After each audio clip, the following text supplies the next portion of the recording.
Jewellery కాస్మపేర్ festival flat 9.99% VA మాత్రమే ఫిబ్రవరి 7 నుండి 15 వరకు. తక్కువ ఖర్చు ఎక్కువ సేవింగ్.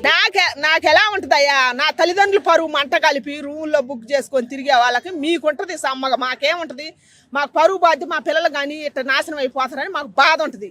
ఎలా ఉంటుందంటే ఇప్పుడు పోయి ఆ రూములు బుక్ చేసుకొని పోయే పిల్లల భవిష్యత్తు గురించి ఆలోచించి నేను మాట్లాడుతున్నా. దయచేసి మీ జీవితాలను నాశనం చేసుకోకండి. ఇప్పటికే పార్కులు అమ్మటి, మరి ఓయే రూములు అమ్మటి, రోడ్లు అమ్మటి, ఎక్కడ పెడితే అక్కడ తిరిగి భవిష్యత్తులు సర్వనాశనం చేసుకుంటారు.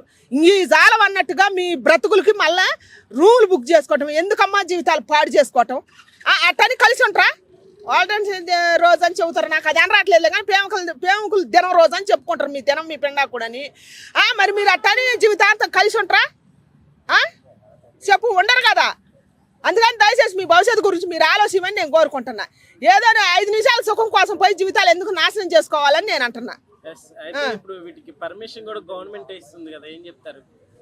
ఇన్ని హోటల్స్ అంటే ఒక అమ్మాయి ఒక అబ్బాయి హోటల్కి వెళ్తున్నారంటే పర్మిషన్లు ఇవన్నీ కూడా ఆదాయం ఉంది. గవర్నమెంట్ ఎందుకు ఇది?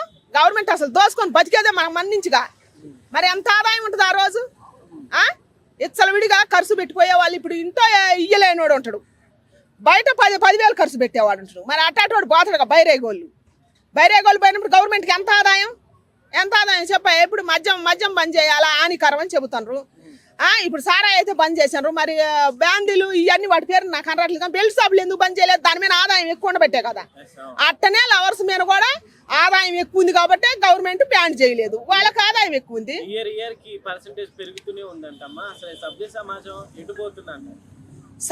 సభ్య సమాజం ఎటుపోదు. సభ్య సమాజంలో ఉంది ఎవరు? మనుషులే కదా. మళ్ళీ ఇంకా సమాజం ఎటుపోయేది? దానమ్మటే మనుషులమ్మటే సభ్య సమాజం పోతుంది. ఎందుకంటే విడితనానికి మరిగి ఇప్పుడు ఆ రూములు బుక్ చేసుకొని తాగి డొల్లాడి ఒకరికొకరు మరి చక్కగా మళ్ళీ బయటకు వస్తారో లేకపోతే పొడుచుకొని చేస్తారో అందిట్లో. ఇప్పుడు అయ్యే జరిగేది. ఇది ప్రేమికుల రోజు కాదు, ఇది వాళ్ళ దినం రోజు అయితే అనమాట. ఈసారి ఇప్పటి నుంచి నడిచే ప్రేమికుల దినాలు అంతే. ఏం చెప్తారమ్మా, ఇక్కడ పేరెంట్స్ కూడా కాస్త తప్పుందని చెప్పుకోవచ్చు కదా. ఎందుకంటే ఇలా ఆ రోజు వెచ్చలవిడిగా పిల్లల్ని వదిలేయటం, వాటిని ఎంకరేజ్ చేయటం.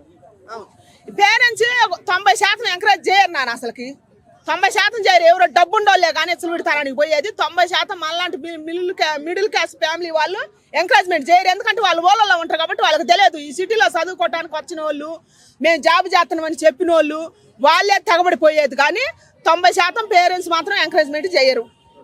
డబ్బు ఉండోడే చేసేది బలిసి వాళ్ళు కొవ్వెక్కి ఇప్పుడు పోయి తాగి. ఇప్పుడు లేడీస్ పద్ధతిగా ఉండాలని చెబుతారు, కొంతమంది తాగి దొల్లాడతారు రోడ్ల మీద.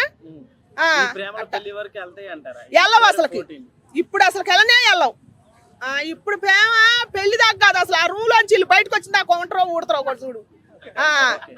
ఇప్పుడు ఆ రూల్ బుక్ చేసుకోరు కదా. ఆ రూమ్ లోంచి అందరూ చక్కగా వస్తారో, ఎంతమంది వస్తారో ఎంతమంది పోతారో పైకి.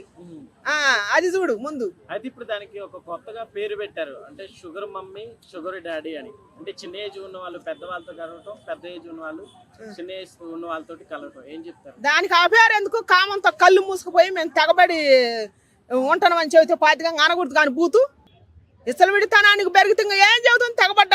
తెగబడ్డాటికి తెడ్డేలింగం. తెగబడి ఇప్పుడు ఒకళ్ళు చూసి ఒకళ్ళు మారాలి కానీ మారటల్లా. ఒకళ్ళు చూసి ఒకళ్ళు ఇంకా జీవితాలు నాశనం చేసుకుంటారు. చేసుకోబట్టే వాళ్ళ కోసం ప్రత్యేకంగా ప్రేమికులు దినం రోజు అని వచ్చింది ఇప్పుడు.